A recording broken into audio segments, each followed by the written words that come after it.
Vasudevaya.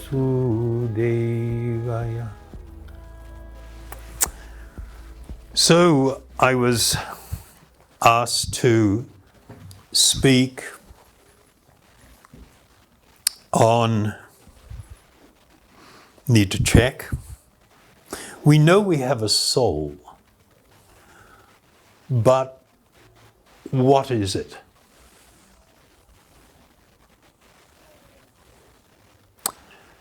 If we look at some dictionary definitions of the word soul, I've got a couple written here. The first, your soul is part of you. That consists of your mind, character, thoughts, and feelings.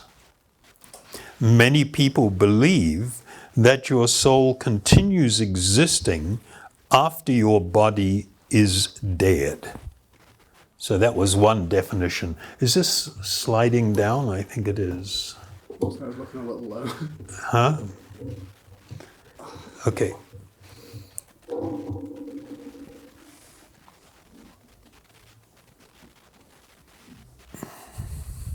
Then another definition was the soul as being the spiritual part of a person that some people believe continues to exist in some form after their body has died, or the part of a person that is not physical and experiences deep feelings and emotions. So, of course, I don't necessarily agree with everything that's been stated here. And we'll get into that. Is this clear? Everybody can hear okay? So, what they're putting forward basically is the idea that I have a soul,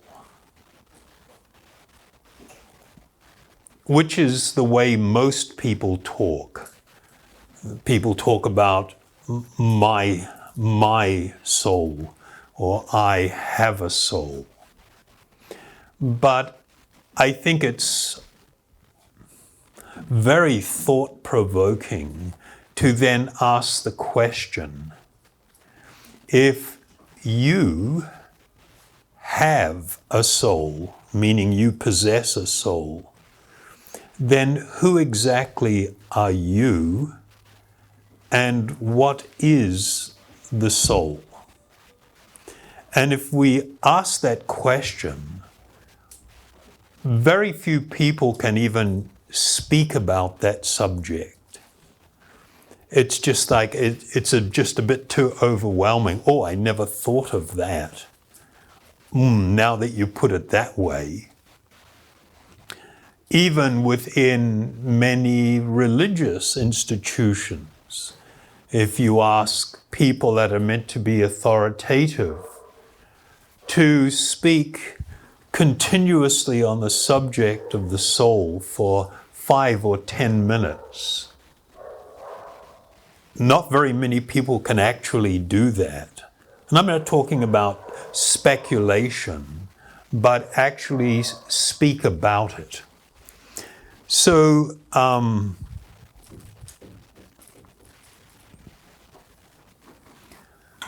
we know that since the most ancient of times, the question of who am I is a question that most teachers in different spiritual paths or traditions have endeavored to explore. The tradition that I'm from is a very ancient Vedic tradition, originating in the area of the subcontinent of India, and actually in ancient times had a very vast influence. In the ancient language that they use, it's called Sanskrit. And it's rather interesting because they don't have a word like we use the word soul.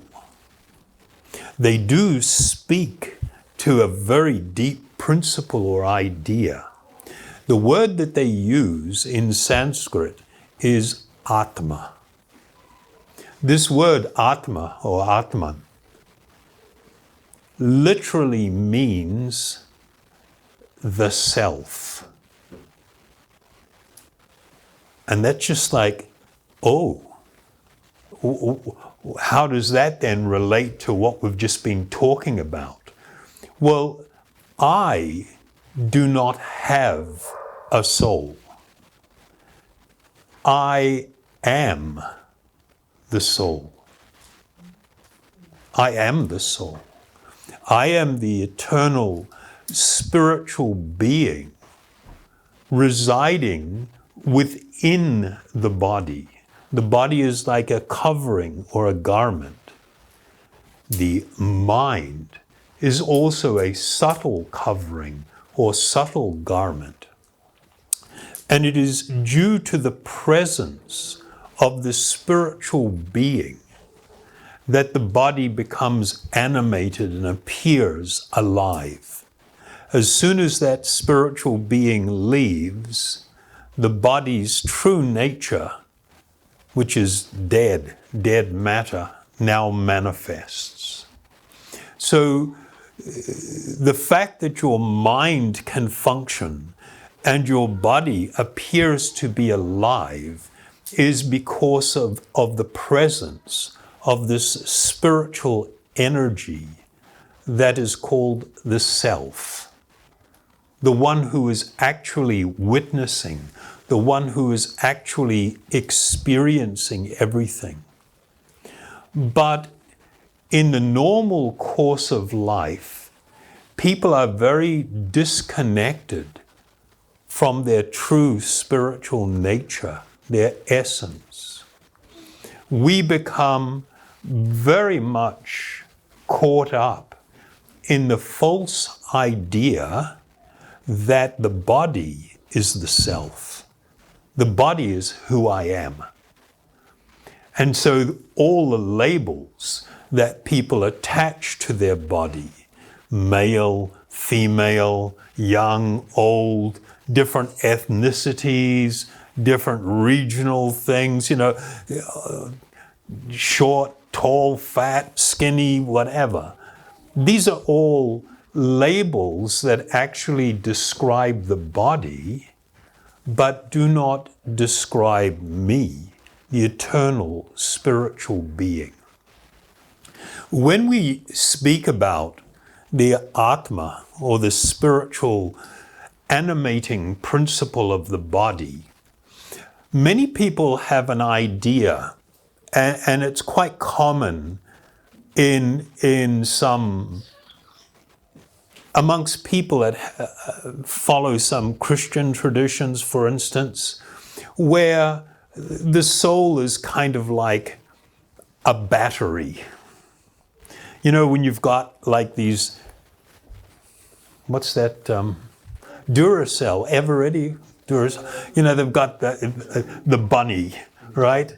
And the Energizer bunny. Yeah, and he's got like the batteries and he's banging the cymbals and moving along.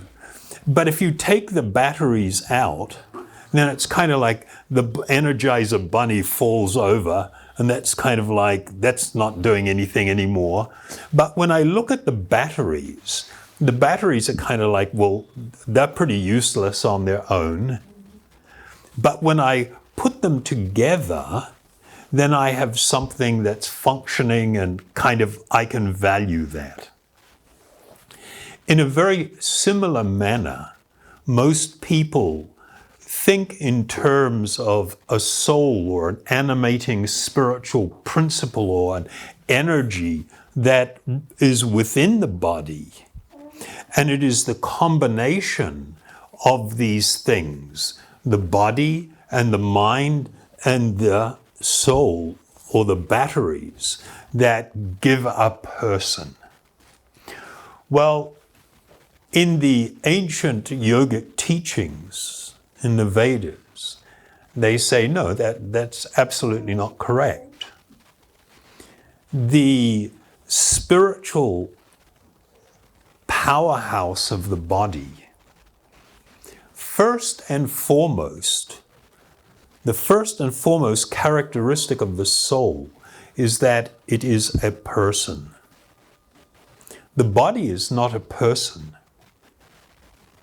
When the person leaves, what's left behind? Is it a person? It looks like this person I used to know. It looks like my mom or my dad. It looks like somebody that I loved, and I still feel this. I'm reminded of the person, but actually it's not the person. This is an empty shell that has been left behind. They have another Sanskrit word. It is Purusha. Purusha literally means a person. That's the literal meaning of it, a person. And in many yogic texts, it is the soul, the Atma, the self, that is addressed as being the person, the Purusha. There's this amazing thing. Do you know that within 2 years, 98% of all of the matter, the atomic elements in your body, are changed? You are constantly shedding skin, your hair is growing. We think, well, the bones, they're very stable. No, they're not. They're constantly changing. Constantly, all of the elements are being replaced. The brain, the atomic elements that make up the brain are being changed rapidly. The body that you are wearing now, 5 years ago, that wasn't it. The body that you had on 5 years ago is not the same body that you have on now. It has the same shape. It has many of the same characteristics and form, but actually the matter, the material energy that's making up the body is constantly changing. And thoughtful scientists say, therefore, we need to rethink about the reality that our identity is constant. Can you remember when you were a child? You have recollections, reflections of when you were a child. If you go through teenage life, you can remember things that happened during that time. You enter adulthood, and you have recollections of all the things that happened. You go through middle age. Then in due course of time, like me, you become quite aged.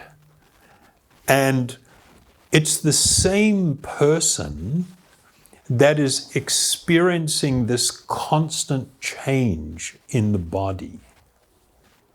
And then I adjust my labels. One moment I'm saying, oh, I'm young and healthy. A few years later, oh, I'm middle-aged and I've got these problems.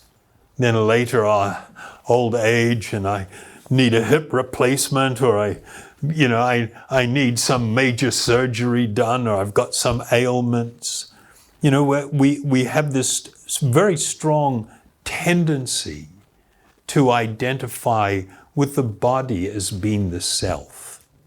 And this has become extremely pronounced in this modern time with what they call selfie. Yeah, this is the dumbest thing ever. That's not you. That's your body. Why are you calling it yourself? And what's happening is there is this move towards, over the past so many years, way more than before, of really trying to reinforce the false idea that the body is me. And that brings with it a whole host of problems and incredible amounts of difficulty.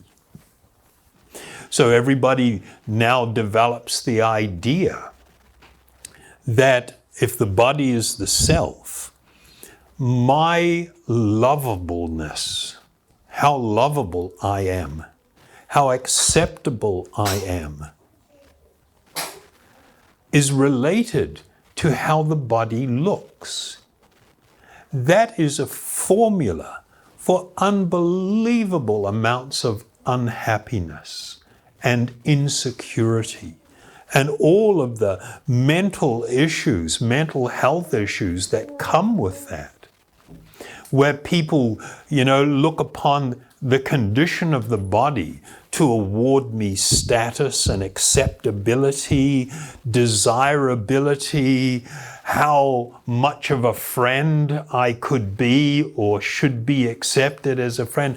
All of these things simply tied to this outer shell. The body is on a trajectory. It's born. It looks so cute and cuddly and smells so nice. And then it begins to grow, and then the desirability factor sort of changes, to more of a sexual kind of nature. And then it even gets a little bit older, and then it's kind of like, what's your status? What are your abilities and talents that will determine of how acceptable I am? But it doesn't last. We're on this trajectory that cannot keep going up. It plateaus and it descends all the way down to crash and burn land.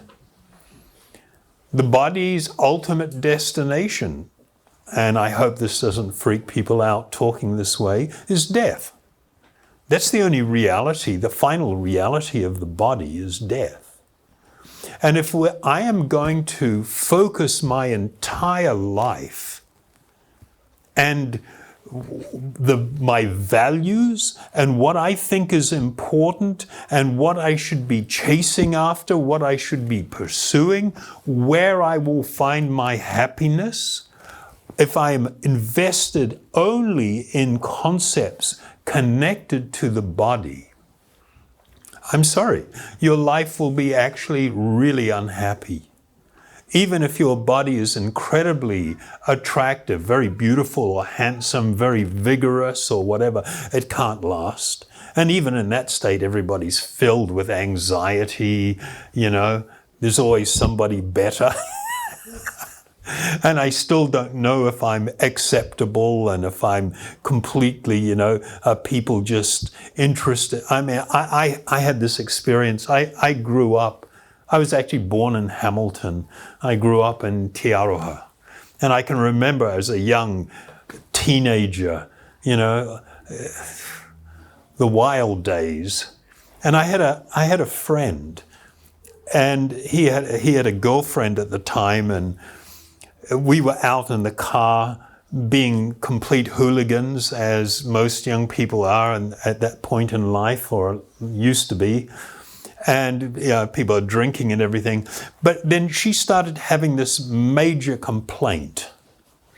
And her complaint with her boyfriend is, you don't really care about me. You're only interested in my body. And that kind of hit me. And I didn't have any foundation because of my upbringing or training to process it. But then I'm thinking about it. And I instinctively knew that I was not the body. I was some sort of the spiritual component residing within the body. I kind of got that. And then I was thinking of that, and it's just like, oh my God, that was a wonderful moment for that person. If they had have actually followed that thought, that idea a bit further. The girl was stating that she felt that there was no interest in her, there was just the interest in her body. And that's just like, oh, this is what we would call the first steps towards spiritual liberation, to become liberated from the false ideas of the body as being the self and the massive insecurities. This is a really deep subject, but I'll make a statement, and I'm prepared to debate it with anyone, any place, any time.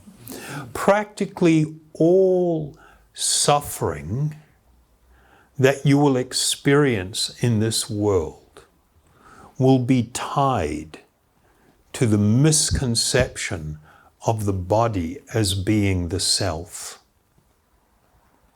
When a person is able to actually realize their own spiritual identity and reconnect and live in that understanding, your life utterly changes. The way in which you look at the world, the way in which you look at others, the way in which you look at yourself, all utterly changes. It is extraordinarily transformative. I'll read a couple of, these are like really, really ancient texts. Some of them were first committed to writing 5,000 years ago. Prior to that, there was a tradition of teachers passing on these ancient texts through an oral tradition. And young people would learn them by heart and be able to recite and repeat them.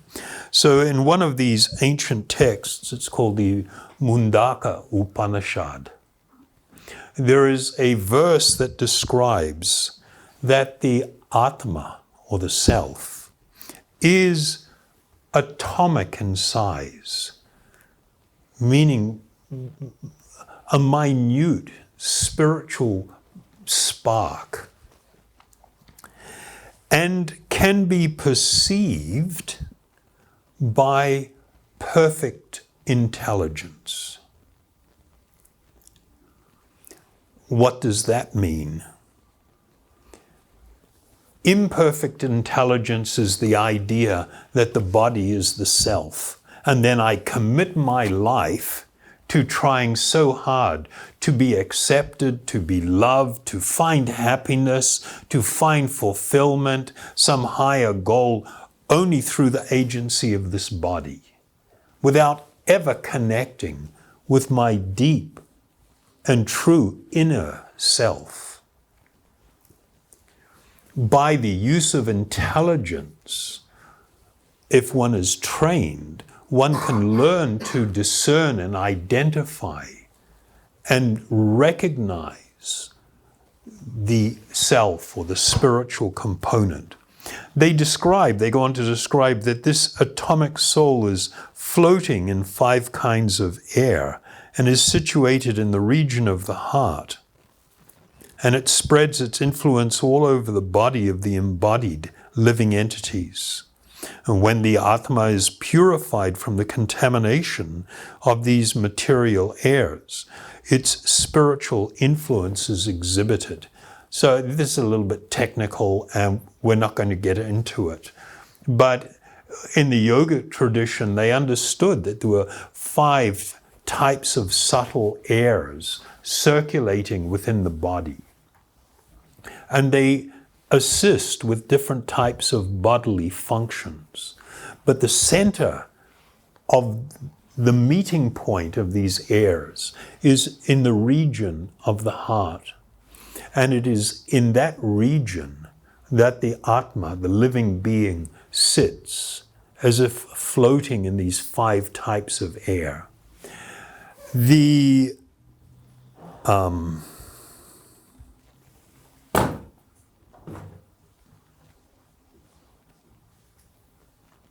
was understood that the most important thing that you can actually do in your life is to come to realize your actual spiritual identity.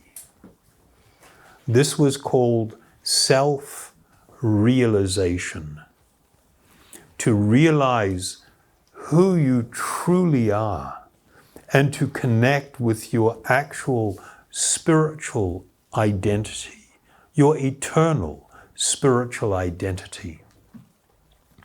In these ancient teachings, they understood that the person, the spiritual being, the Atma, actually has characteristics and nature. If I ask the question, what sort of drives most people in the world? What's driving most people is a search for happiness. Right or not? Almost everything everyone does, whether it's connected to relationships, whether it's to eating, whether it's to moving, whatever, is a search for happiness.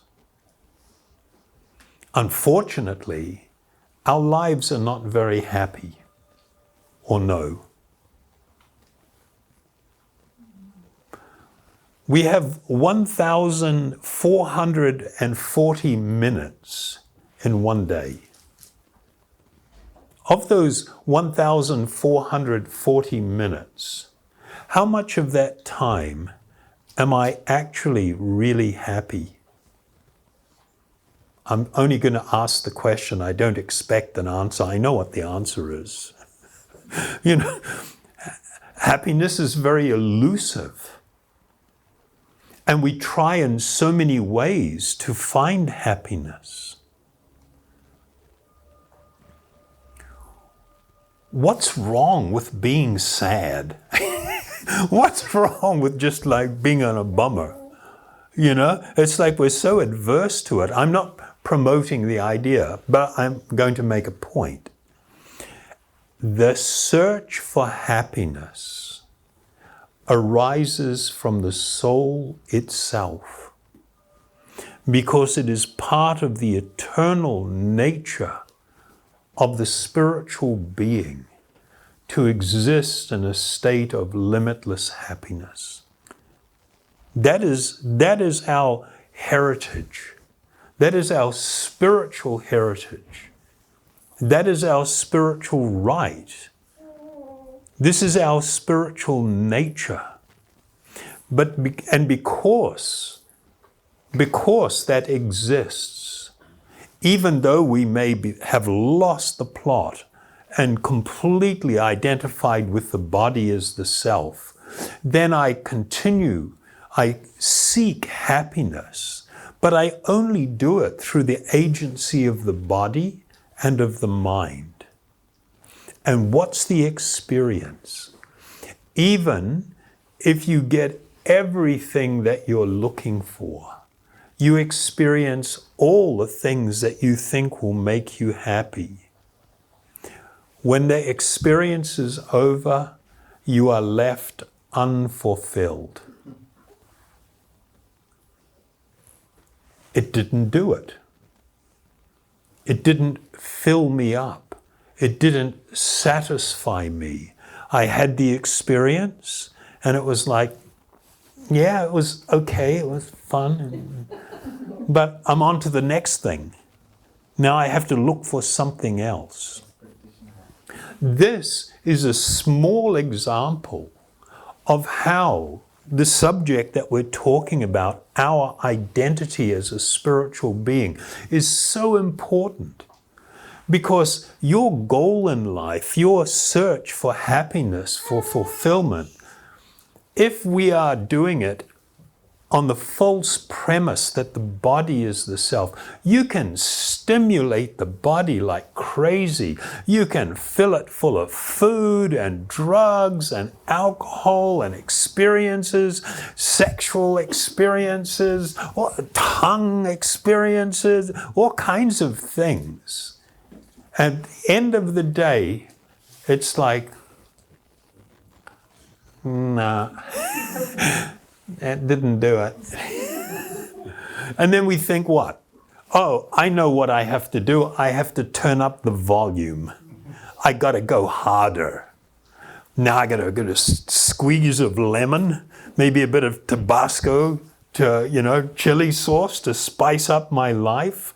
I've got to try things in a more aggressive or a stronger way, and that's going to do it.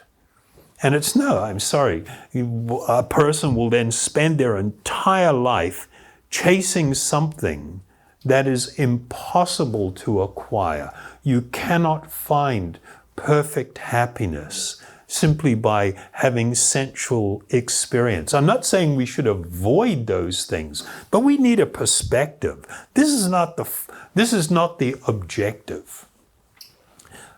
Another point. Really, really important.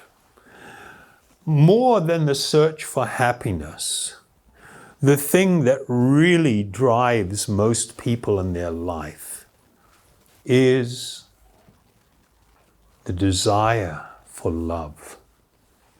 To love and to be loved. This is also originating, it comes from the soul itself. It is part of our eternal nature to exist in a perfect condition of love. That's why it's there. I can spend my life in a terrible relationship or multiple terrible relationships, and I'm still looking. I still want to find the perfect one. We're always looking for the perfect one.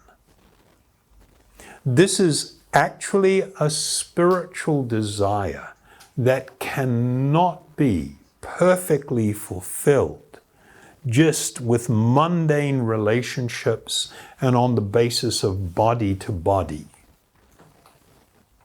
That thing I told you earlier when I was a kid, and my friend's girlfriend complaining, oh, you don't care about me, you're only interested in my body. That's an amazing thing to say. And it could have been an opportunity that transformed her life, but it didn't. People quickly get back into the concept of the body is who I am. I want to dress it up. I want to make it look pretty and attractive, thinking that that's how I will find the perfect person to love me. No. You may have nice relationships, and that should be like that. But don't think that this will be the perfection that you seek, which is ultimately a deep spiritual desire. So I came armed with all kinds of stuff, but I think we're just about running out of time here.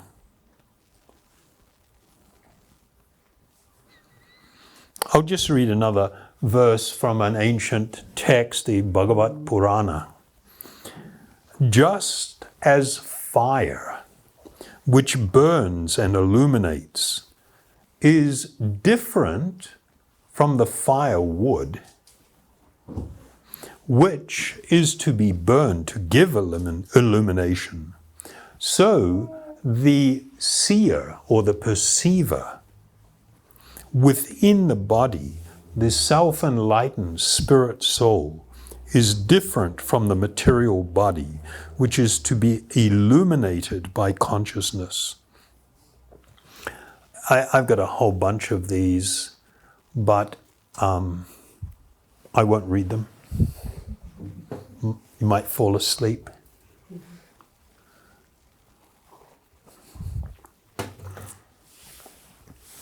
What do you think of the subject? Interesting? Very interesting?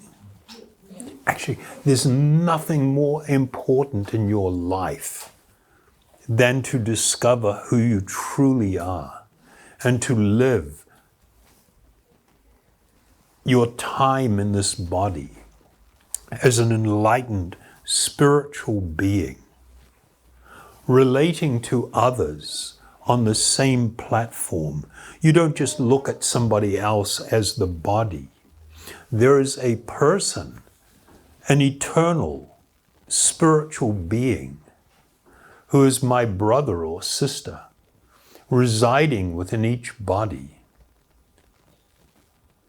There is an equality of all living beings. And if I have that vision, I won't be seeking to exploit someone for my happiness. And then when I decide, oh, they're not making me happy anymore, I discard them like garbage, like trash, which is what happens in the world, does it not? People can't find their way to live in a harmonious and peaceful and pleasant way. I don't know what the statistics are in New Zealand, but in most of the developed world, more than half of marriages or committed relationships end, often in a very distasteful way. And it's like, what's going on there? What's with that? The biggest single problem is the lack of spiritual vision to actually see the person that you are taking as a partner and having the consciousness, like me, we are pilgrims on a journey to find our true spiritual identity, to reconnect with the Supreme Soul. And we should find a way to cooperate and compassionately work to achieve this goal, this end.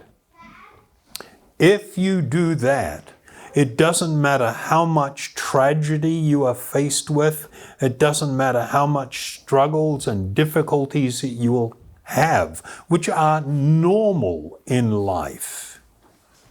You can be actually incredibly happy and fulfilled. You can have extraordinarily wonderful spiritual experience. But there is a need to cultivate this understanding. So there are two components.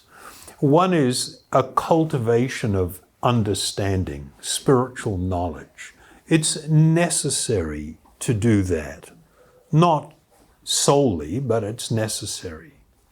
The second thing that's really important is to engage in activity or a process that will purify my consciousness, that will lift me out of this mundane world and all this stuff I'm just carrying around as a great burden. That process is this process of meditation, using spiritual sound. So last Sunday I was talking at Grey Lynn, and I use an example, just like in the summer when you're all hot and sweaty and maybe you've been doing some work or it's just a really hot day. When you go and step into the ocean or immerse yourself in a river or a creek, or you go into the shower and turn on the shower, the refreshing water cleanses away all of the dirt, all of the nasty things. It refreshes and enlivens the body, and the mind feels, oh, whoa, it's like you woke up and you feel pretty good. In a similar manner, this process of using spiritual sound should be a process. Meditation is not an activity of the mind. It is something where we immerse ourselves in the cooling waters of spiritual truth, spiritual reality, spiritual sound, which is so powerful that it cleanses the heart and the mind of all of the dust and dirty things. It begins to make it so that the fog lifts. Material life means I'm stumbling around in the fog. I'm trying different things. It's kind of like you get up in the middle of the night and it's all dark and the curtains are drawn and you're trying to find your way to the bathroom and you're in somebody else's house and you can't remember the layout. You're trying to walk and suddenly you bang your shins on the coffee table and you're bumping into things and you're just staggering around in the dark. That's most people's lives, believe it or not. This process of spiritual meditation will actually lift that fog, will begin to shine the light of clarity. And you will be able to eventually come to a position of fully experiencing and realizing your eternal spiritual nature and to live in that state. That is happiness. Sound like a good deal or not? Huh? Yeah? and I promise, it's real. It works. This is not just some philosophical idea. It's not some throwaway thing. This is real. This is real. And if you embrace this life, this understanding and experience, your life will be wonderful and your death will be wonderful. It won't be something to fear or a cause of great anguish or terrible heartbreak. Can be an extraordinary experience. Boy, that guy's really serious. Is this okay? Is this what you were expecting or not? Yeah? Nobody upset that they're here tonight? Huh? I only present it one way, sorry. I'm not into the fluffy stuff. Because it's important. Your happiness that you deserve, your spiritual realization, the experience of the connection with the Supreme Soul and to come to experience the reality of your identity is so liberating. And you all deserve it. This is your eternal nature. The body that you have on, that's not your eternal nature, that's something temporary. And if you lose the plot and that's your whole world, it's going to come crashing down around your ears. Sorry. That's true. Okay? Too much? I don't know. Actually. Too long? If it's okay, I thought we'd take a couple of questions. Yeah, sure. Around 15 minutes or so.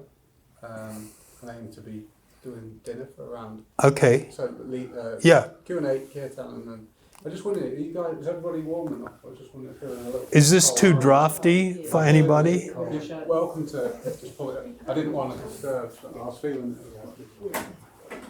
You're not cold? I'm okay. I was wondering about everybody else. He's from England. I'm from England as well. How are you doing, Di? Are you all right? I'm good. You're always welcome to do shut it if you get cold and whatever you need. So does anybody, let me say this before I ask, and I always tell people this, there's no such thing as a silly question. There's no such thing as a dumb question. In such important matters, any query that you have, anything that sort of like you're unsure of or unclear about, that can help in an understanding is a good thing. And you will find, if you have a question, you'll find that at least half the people in the room will have been thinking the same thing. So, don't be shy.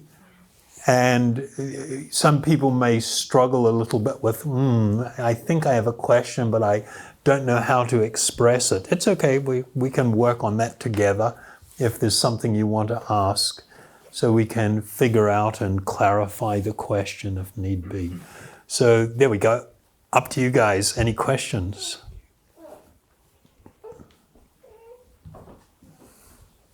I have one. Yeah. So, for it's quite a long time, I may cry. The concept of having a body wasn't something that I was allowed to have. And also the concept of self was also something I wasn't allowed to have. And so probably recently I've come to really not understand, but I've started to comprehend who I am. But then what happened is as I've started to do that, and now I'm just starting to work on connecting back into my body, what's happened is almost the self has looked at the body and gone, ah. So what it, and because of that, I'm struggling to, and you're right, I'm struggling to love myself because of my body. And I'm trying really hard to separate the two whilst I'm also on a journey to connect back into it, if that makes sense. Yeah. So you are very fortunate. You're not alone. It's amazing how many people sort of have those experiences, but then either sort of like push it away or close off to it because it's a bit too scary, and they just want to get back into their what they call their life. So it's fortunate to have those thoughts and experiences.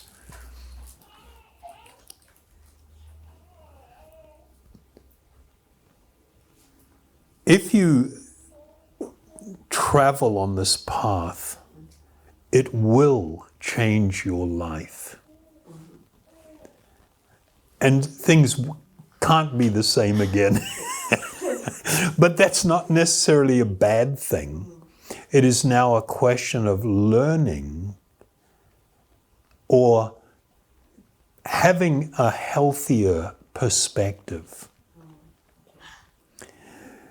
We should not fall back into that illusion of the body as the self and then try to pursue through relationships and experiences, this is where you're going to find perfection.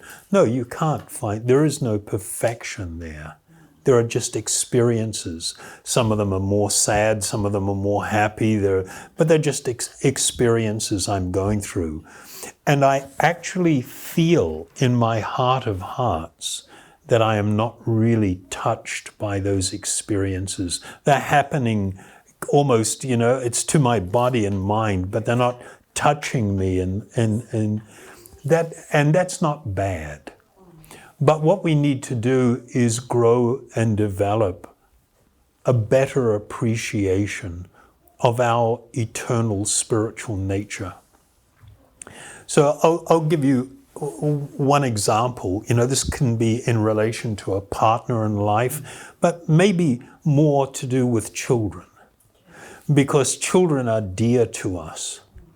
Everybody experiences that. There's nothing, am I going to say this? It's something I advise people. Try to be present. In your life, try to be present at as many births and as many deaths as you can. It will enrich your life. It's an extraordinary thing. I delivered some of my own children, and it's just like, it's miraculous how this whole thing happens. But then I tend to identify very deeply with this person as being almost like part of me. And I naturally develop a very deep sense of affection and everything. And then sometimes people, when they start walking on a spiritual path and they begin to discover that actually this body is not me, I'm, an eternal spiritual being, they feel a little alienated from those around them. And they begin to struggle a little bit with how should I be relating. The way you should be relating is with a newfound love. That this person is actually not my child. Their body is the child of my body, but that person is not my child. And I am fortunate to have the opportunity to not only raise them in a dignified and wonderful way so that they can grow to be wonderful people, but to share with them real spiritual understanding and help them with what is the most important thing that they will face. And that is, your life will come to an end, will come to this experience of what's called death.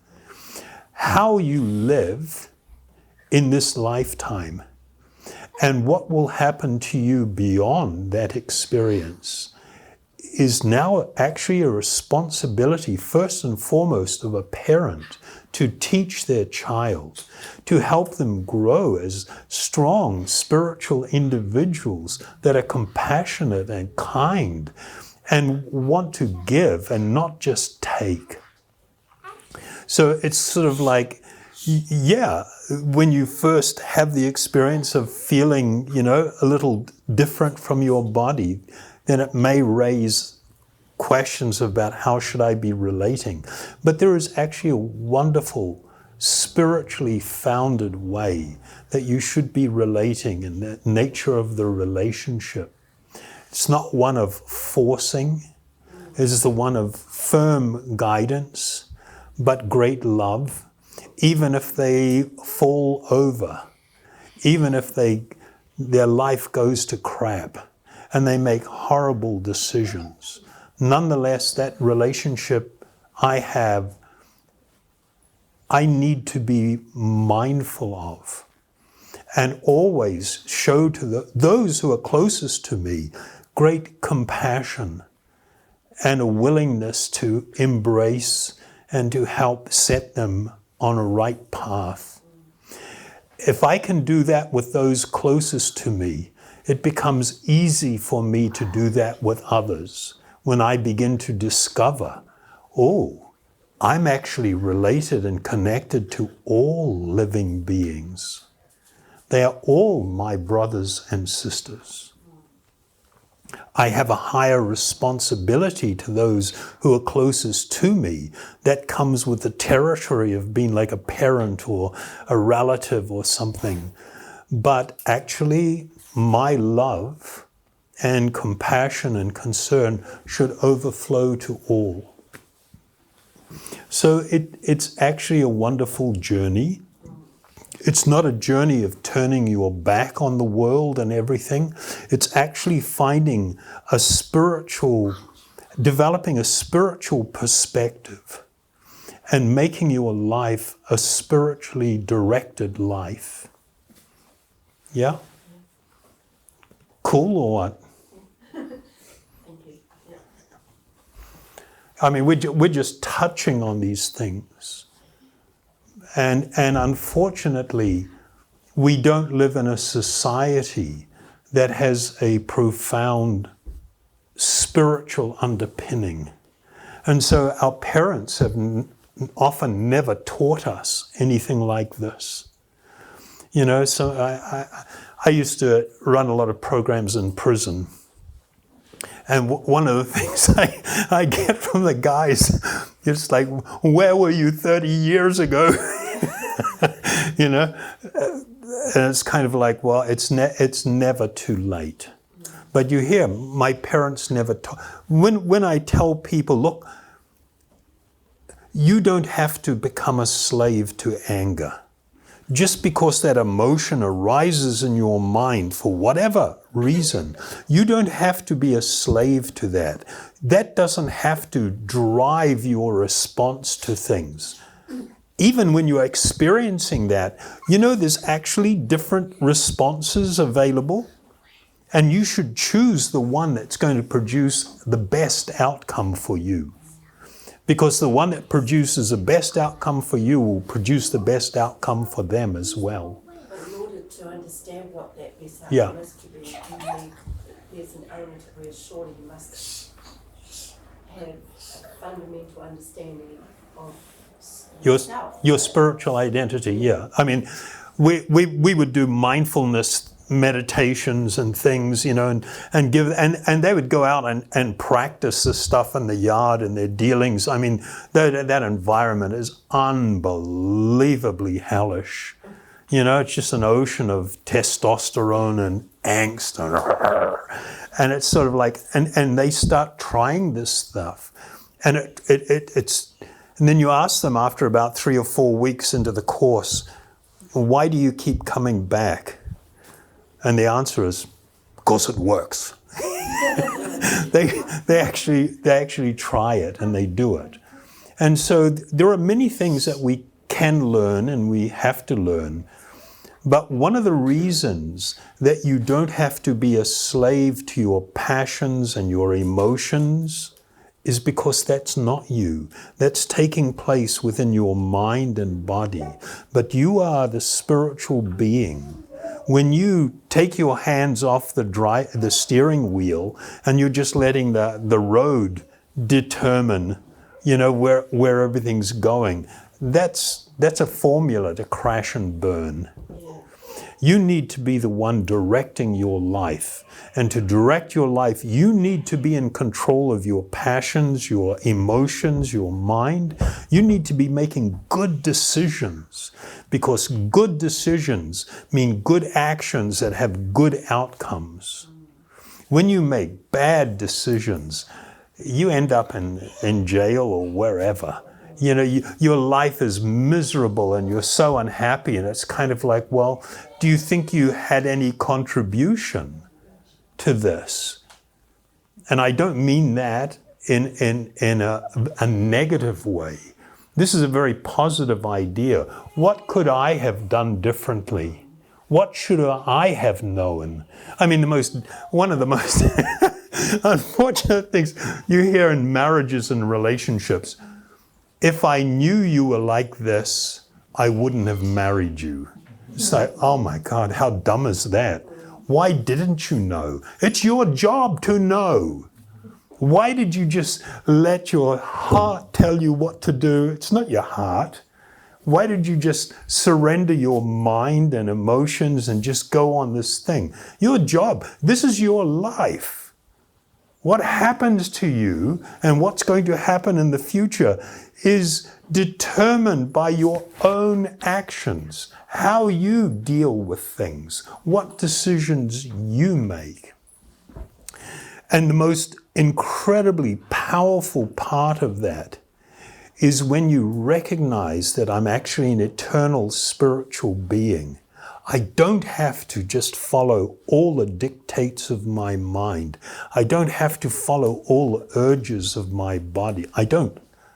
I can step back and decide, is this in my interest or not? This is what living a spiritual life means.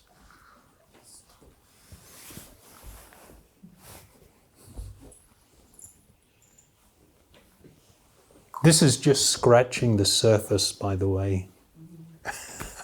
Real spiritual life is extraordinary. It's wonderful. And it's empowering. And it doesn't matter how much unhappiness you've had and how much difficulty you've had in your life. It's all about where to from here. From this moment forward, it is my job to begin to take charge of my life, to make good decisions, to get right training, to hear things that are influential, and to engage in a process of meditation that transforms me, that lifts the fog and makes it so I can see things with more clarity. Excuse me, it seems that your eternal entity is in conflict with your own mind, but yet you say you're actually the same thing. I mean, how do you communicate? Yeah, okay. How do you Well, the mind is not you. It is described in the Vedas that you actually have two bodies. A gross physical body, that's, it's very obvious, but something that's not as obvious, what they call the mind and the intelligence and the false ego, the false concept of self, is considered a covering of the soul. In one of the ancient texts, it describes that the mind can be one's greatest friend or one's greatest enemy. When the mind is the one that's in control and dictating how you're going to do things, the emotions and all the stuff that you're going through, it means you've given up control of the vehicle. You're not the one at the steering wheel. So there's a very deep science about the nature of the relationship between the living being, the soul, the spiritual being, and the coverings, like the mind, for instance, and the gross physical body and the desires. So it's important to understand there is a huge distinction that the mind is not me. And I can be having a battle with my mind. I mean, all you've got to do is try to concentrate on something, and your mind's always being pulled away by things, and you're trying to bring it back and finish something, or somebody has said something really bad or done something really bad, and now your mind's off on that thing, and you're trying to control it and bring it back.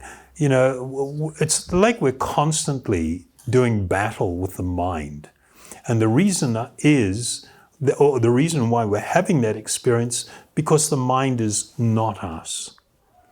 If we were the mind, we wouldn't be trying to control it.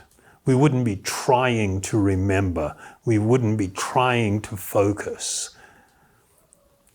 The fact that we're having that experience clearly indicates that the mind is not us. When we fall into the state of being oblivious to our actual spiritual nature, when we are embracing the idea of the body as the self, then it is the body and the mind that's driving the bus. And we are like the passenger just getting dragged down the road. Does that clarify things for you? It's an interesting idea. And if you actually pursue it, in a thoughtful way and with spiritual practice, it's difficult to understand how transformative that can be in your life, in your relationships, how you are living. Was that Yeah. okay? sometimes you can be so despairing, Yeah. and yet, when you sort of look at it from outside, that despair is superficial. It's that actually it's just you. It's just your mind. It's not you. It's just what's happening to you. I think one of the saddest things that's going on is the abandonment of old culture and many of the wisdom that came with things. For instance, when I was a kid, I learned sticks and stones may break your bones, but names will never hurt you. And now the focus has become, oh, they said something bad to you. Oh, you'll be okay. You know, do you want some mental health support or something because somebody treated you badly? It's like, oh, come on. This is the pathway to enormous unhappiness. And older folks in the room, we were exposed to different things. We were exposed to things that have been handed down for hundreds and even thousands of years. In recent times, culture has taken another direction. There's another experiment going on, but it's not having a good result. Despair. I hesitate to say this, but I think it's important and helpful. The more self-centered we become, the more susceptible we are to tremendous depression, despair, you know, all of these things. In a state of deep depression, there's only one person there, you. You don't recognize anyone else or anything else. And so I advise people, you know, if they have a friend that's really going through a depressive episode, go around to their place, drag them out of bed, say, come on, don't even have to bother taking a shower, put some shorts on and a t-shirt, we're going for a walk. And just walking or just interacting with others, it takes you out of that world where it's only you. And it's not even the real you, it's the false you, it's the mind and the emotions. It's not the eternal spiritual being. One of the guys I was working with in Pari was, he got so depressed about the nature of his crime, which was so heinous, that he contemplated suicide. And he made up his mind that's what he was going to do. There was no other way around it. This was after even long time in jail. And he found a place where he was going to do it, where there were no cameras, and how he was going to do it. He had it all organized. And then on the day he was about to do it, he went to commit suicide, and there was already someone there attempting to do it themselves. And when he saw the person and he saw how the state that they were in, it touched his heart. And he said, mate, what are you doing? You know, you don't have to do this. He was going to do it himself. But when he was confronted with somebody else in a deeply suffering state, he actually talked them down, brought them back to the cell, and sort of spent time with them, helping him. So then I asked him, so what about you? Did you go back and finish the job yourself? And he goes, no. And he'd never thought about it. And I said, you know what changed for you at that moment? You stopped thinking only about your false concept even of self, and you actually saw somebody else suffering, and you stepped away from your own unhappiness to try and help someone. And that changed you. On the spot, it transformed you, and you did something really good. Because when anybody does that, you cannot imagine the suffering that their families and things go through. But when we get into a state of self-centeredness where it's all about me, we are very susceptible to either becoming really abusive or potentially really depressive. And just like you say, even if things are going really bad for you, you can step out and look at things in a broader way and make that adjustment. So thank you for raising that. Can I say something? Yeah, sure. I have to disagree with you about what you said about the sticks and stones thing, because the About? sticks and stones may break your bones, because Yeah. the words may hurt you, because I kind of grew up with that as well, and I got bullied like all through school, and it was horrible. I hated school, and the teachers never really did anything. So I have to say that I think it's quite good that they are taking bullying seriously, because it's a major cause of suicide. Yeah. It makes kids' lives miserable. No, I completely accept that. So I think that's. I'm not advertising that bullying should be tolerated and is okay. It's actually a sign of. It's so sad when somebody can bully someone to tears, and I mean, I was very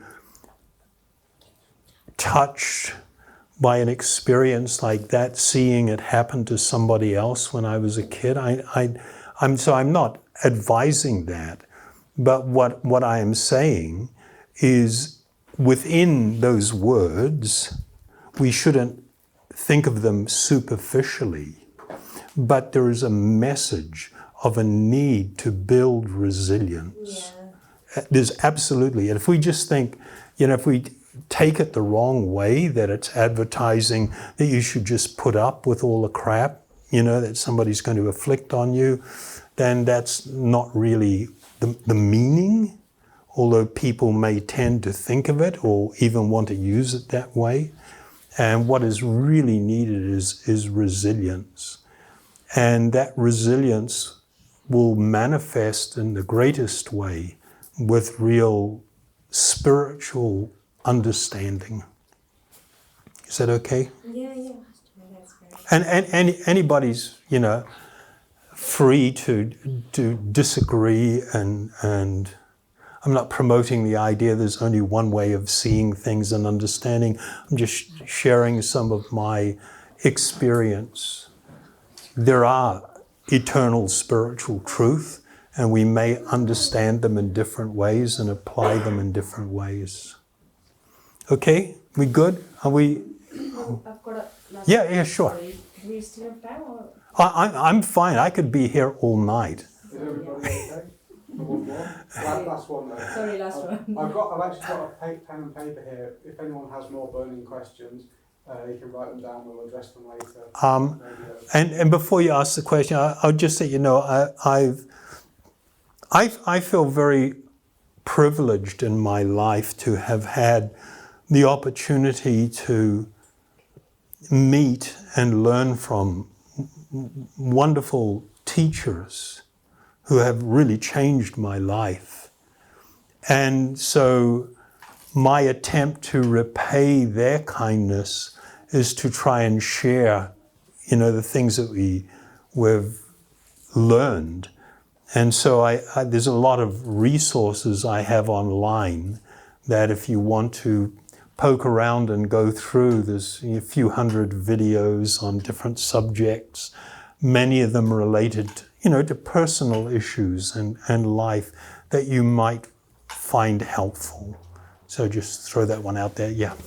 Sorry. So the whole idea of the soul is to go back to the spiritual world. There is no cycle of birth or death. No, No. there's no one. There's no cycle of birth or death in No. the spiritual world. So, for instance, if you get another body, and then how will you liberate yourself from that body? Like. Okay. Yeah. Okay, so just so people know, of course, different culture and background and different perspective. So in the ancient Vedic teachings, they do embrace the understanding of what people will commonly call reincarnation, which is actually more accurately what they call transmigration of the soul. So you will see, for instance, people are not born with equal opportunity, with equal bodily strength or beauty or intelligence, or everybody gets a different hand. Somebody may be even born in a very wealthy family, but they are born with some congenital defect and are,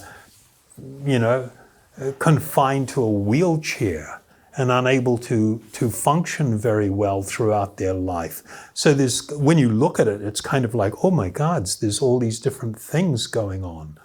So the understanding that was put forward is, depending upon how we live our life in this world, the accumulation of bad actions and good actions, they don't cancel each other out.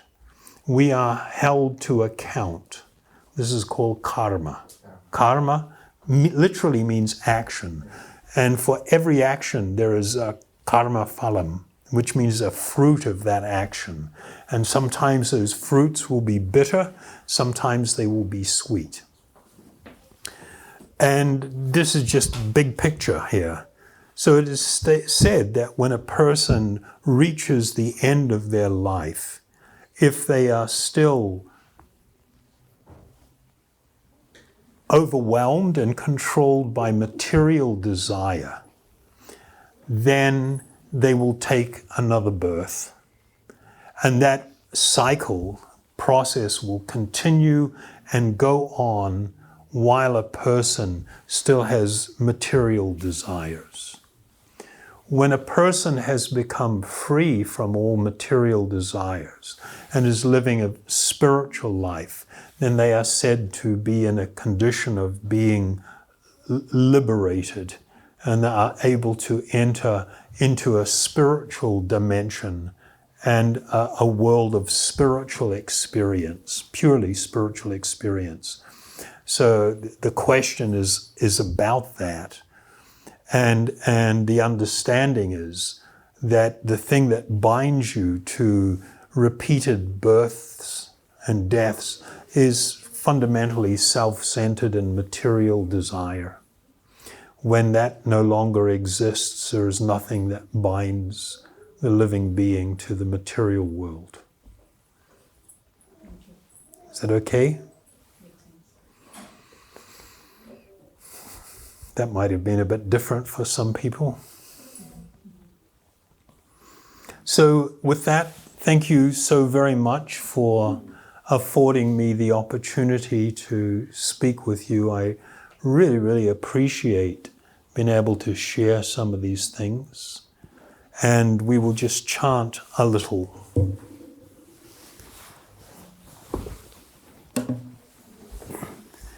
So I will chant this mantra, Om Hari Om. Son?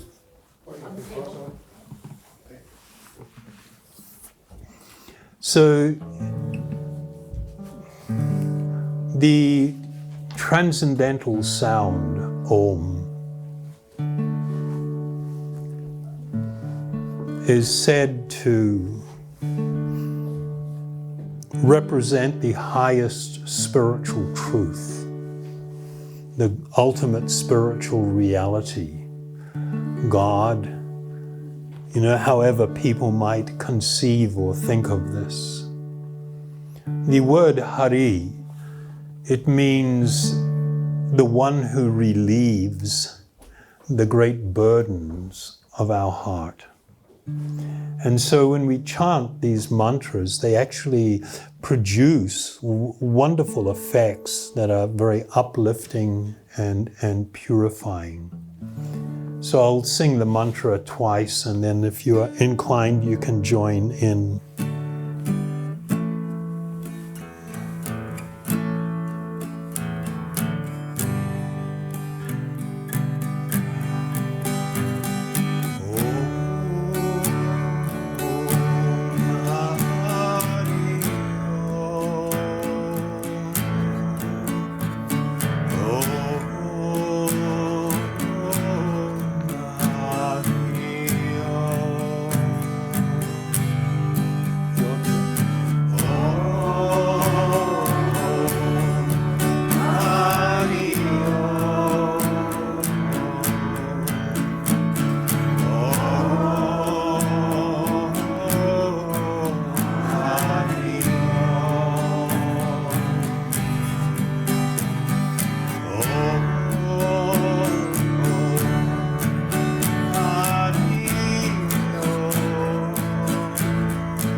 Thank you all very much.